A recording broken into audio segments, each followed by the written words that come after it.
Shalom Bapak Ibu, saudara-saudari yang dikasihi Tuhan. Pagi hari ini Jumat 11 Agustus 2023, saya Pendeta Daniel Selan bersama istri saya Ibu Eliska mengajak Bapak Ibu, saudara-saudari untuk mengikuti renungan harian yang dikeluarkan oleh Sinode Gereja Kristen Oikumene di Indonesia dengan berpedoman pada pola pembacaan Alkitab 4M, yaitu menerima, merenungkan, melakukan, dan membagikan firman Tuhan.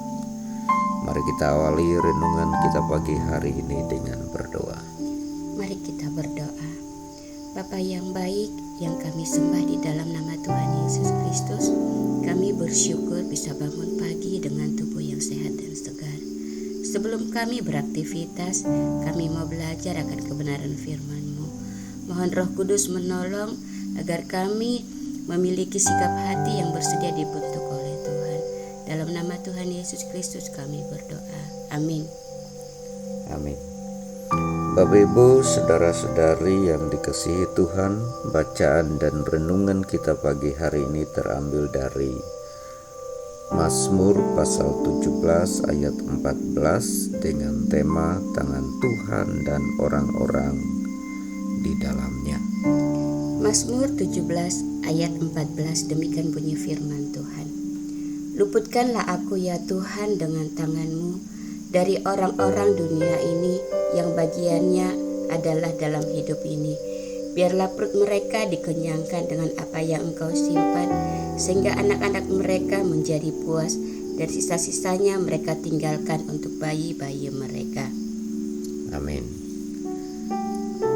Untuk merenungkan firman Tuhan pagi hari ini, mari kita memulai dengan pertanyaan-pertanyaan berikut ini. Apa bentuk penyertaan Allah dalam karya perlindungannya? Bentuk perlindungan Allah dalam karya perlindungannya dalam ayat 14 ini ialah meluputkan mereka dari orang-orang dunia. Seberapa jauh kita berserah pada tuntunan tangan Tuhan? Seberapa jauh kita berserah pada tuntunan tangan Tuhan ialah seumur hidup kita. Ada dua penilaian ketika kita hendak melihat teks ayat 14 ini. Pertama, ungkapan dari orang-orang dunia ini. Ada banyak tafsiran teks yang kemudian menafsirkan penggalan ayat itu dengan pemusnahan yang akan dilakukan Allah pada orang-orang yang semula membuat Daud merasa tidak nyaman dalam hidupnya, terutama dari kejaran Raja Saul. Tetapi kalau kita mencermati dalam ayat sebelumnya yang berisikan penggalan ayat "Bangkitlah ya Tuhan", maka kita bisa sedikit mengaitkan bahwa Daud berusaha meminta Allah membebaskan dirinya dari kefasikan dunia dengan meminta Allah menyingkirkan orang-orang yang hadir di sekitar kehidupannya.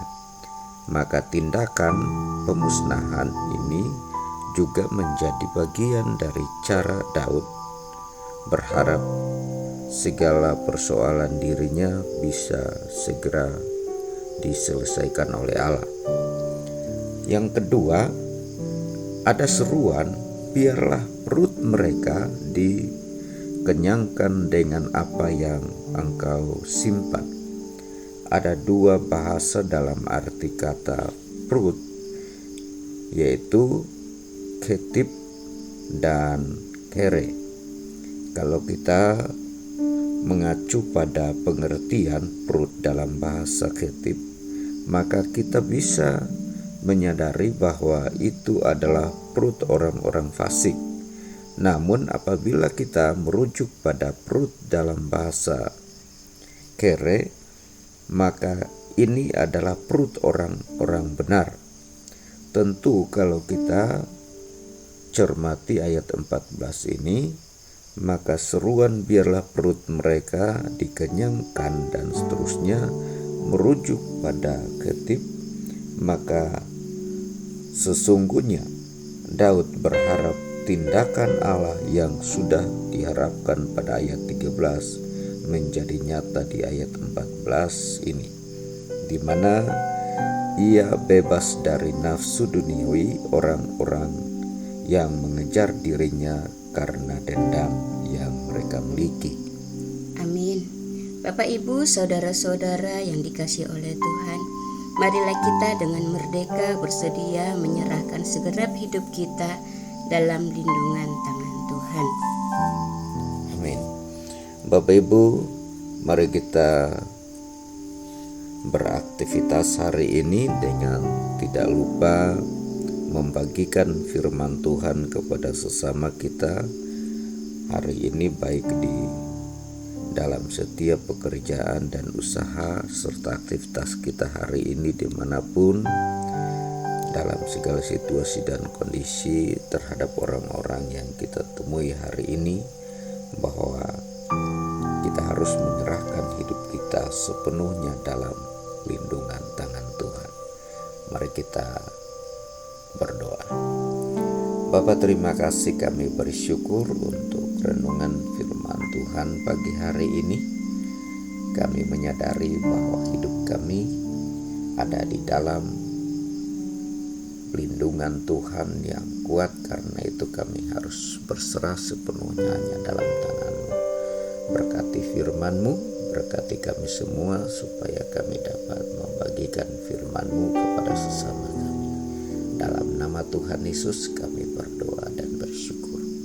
Amin.